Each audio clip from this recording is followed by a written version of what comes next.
A sad ending for a rescue dog here at the Winnipeg Airport tarmac. The incident happened on Monday when the pooch escaped and got loose, leaving wildlife officers with no choice but to shoot the dog. Now the group that rescued the dog wants to work with airport officials to prevent something like this from ever happening again. It was an emotional experience to happen, especially if you had a first-time foster family lined up to have the animal, so that was traumatizing. This is Greta. She was rescued from Shamattawa First Nation in northern Manitoba.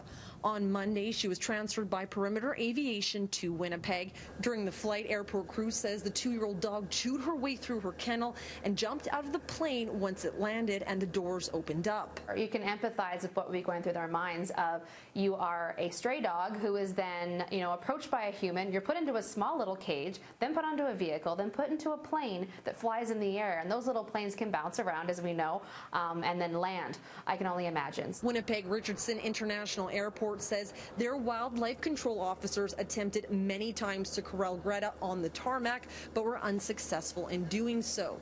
At one point, the dog ran onto the runway and forced a WestJet flight to abort a landing attempt. Airport officials say officers feared the pooch might cause an accident, so they had no choice but to use lethal force. So this was not what anyone wanted.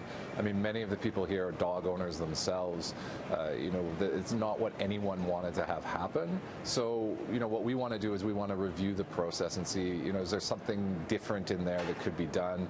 At the end of the day, on an active runway and an active airfield, it's going to come down to the safety of everyone involved. Looking at another option to prevent a tragic incident like this is what the Manitoba Mutts Dog Rescue wants as well. They say the kennel the dog chewed through was a standard kennel they use, but they plan to look at possibly using a different type in the future.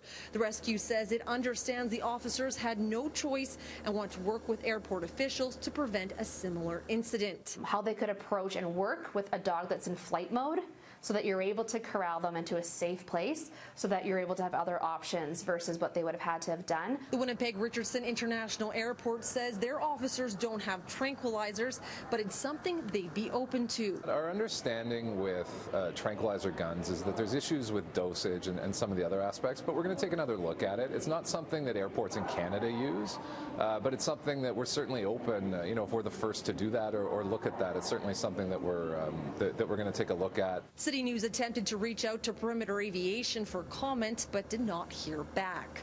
From Winnipeg, Cheryl Tasascu, City News.